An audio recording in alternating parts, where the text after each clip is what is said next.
Back. This is KTN News Desk and I am Ashley Mazuri. Opposition leader Raila Odinga this morning met with the Gema leaders here in Nairobi.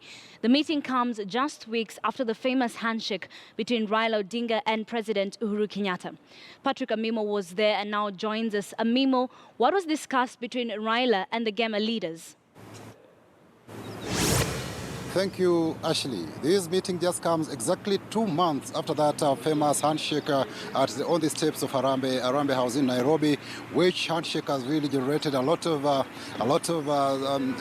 maybe persons lingering on what really was discussed in that between President Uhuru Kenyatta and opposition leader Raila Odinga. And this today we saw Gema leaders Nairobi meet with the Prime Minister former Prime Minister for at least it was a closed-door meeting lasting 2 hours. And just joining me is the chairperson of Gema Nairobi, Wilfred Kamau. Just why was it important for you to meet Raila Odinga?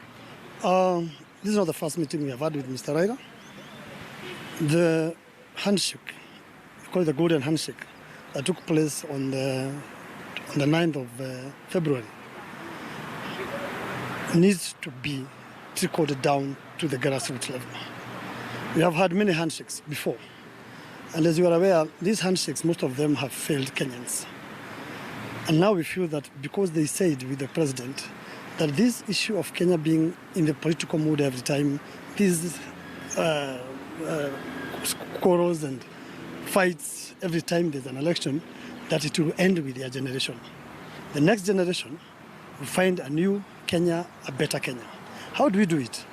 It is for us as leaders from the grassroots level to bring the handshakes to the people so that now Kenyans, and especially those who fight, and I'm talking about the Gema community and the Luo community, they are the monotoners of these fights. What we are saying is that we cannot have an election mood every time. We need to bring down the political climate in the country, resonate our people as they have said, and you have seen every time Raila gives a handshake, Kenya, politically, we are able to manage our affairs. That's why we are here. And we have met the right honorable Raila. He's committed himself. You know, peace building is a process. Many people are thinking it has got issues to do with 2022. Time will come when 2022 issues will be discussed. For now, the main concern as Gema is our people, and we have told him that now we need to come together as a people so that even those people who have our houses and they don't pay rent, he can talk to them. We are also ready to work with them. We are the people in the grassroots. Sisi nunua mboga kwa mama mboga, kwa mama Utieno natuzia samaki. That's the way we want our people to be together. That's basically why we are here. Yes, looking at it in the run-up to last year's elections, you are very vocal, especially with when NASA was calling for demos and all that. Like we saw when during Raila's homecoming from the US, you said maybe you could not use the Uhuru Park. What from that time? What's really changed between that time and now when you met with him for at least almost 2 hours? The issue of last year, you remember it was very hot. And as you know, time goes with the climate. That time, the climate was violence. We had to protect. In fact, we were not saying that we were fighting. Our work was to protect the businesses of our people. We had seen a lot of violence, and most of our people lost a lot of their properties. And so we decided to come in and just to assist them. I have never fought Raila myself. I've always been talking to him and telling him, Baba, your word alone can change the climate in this country. And as you have seen at the Harambee House, that handshake has brought the country to a good environment. We want to work. We want the people to work. We want to see businesses done, the economy to come back, and this is the process now we are starting. Thank you so much, Wilfred Kamau, the chairperson of Gema Nairobi. And just joining me just briefly is Dr. David Ndi. Looking at this particular meeting, you did attend. Why is it significant? You know, our politics in Kenya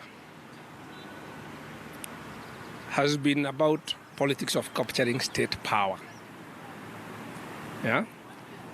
We have never managed to develop the politics of people and issues, the politics of building a nation.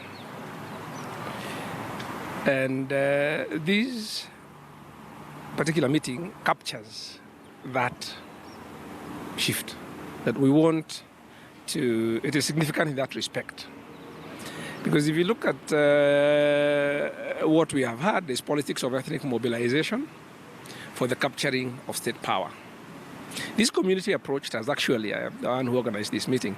This community approached us because I'm also a member of the Gema community, and as you also know, I'm a member of sort of leadership of NASA and ODM. I said, look, there's this handshake. At the grassroots, we are the ones who bear the brunt of this political conflict and ethnic mobilization. Because when the stones are being thrown, it is us who throw the stones. It is our businesses which suffer. It is that polarization is the one which undermines our livelihoods. So we want to come and ask, because we are hearing about this handshake, but we don't know whether it is addressing our issues. So she said, yes, we can organize a meeting so that we can have a conversation and see how the handshake can address your issues. And it really is about our issues. So it was more about confirmation that it is about addressing the issues that divide people and how that affects them in their daily lives and how it affects their communities. So unfortunately, there are still people who are stuck in the politics of capturing state power.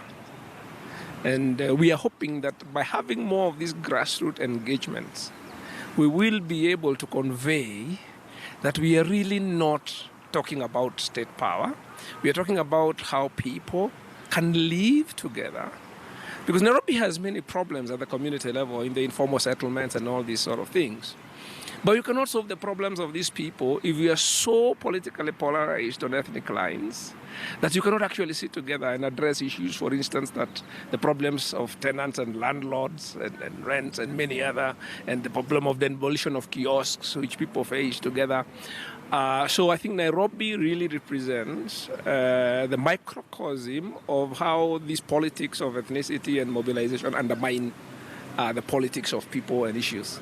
Thank you so much. That's Dr. David Ndi, who is a NASA strategist, also mate and a member of the Gema community, saying why it's very important to build bridges and ensure that Kenya is peaceful for both political stability and economic stability. From Eka Hotel here, I'm Patrick Amimo. Back to the studio. Ashley. Thank you very much, Patrick Amimo, for that update. From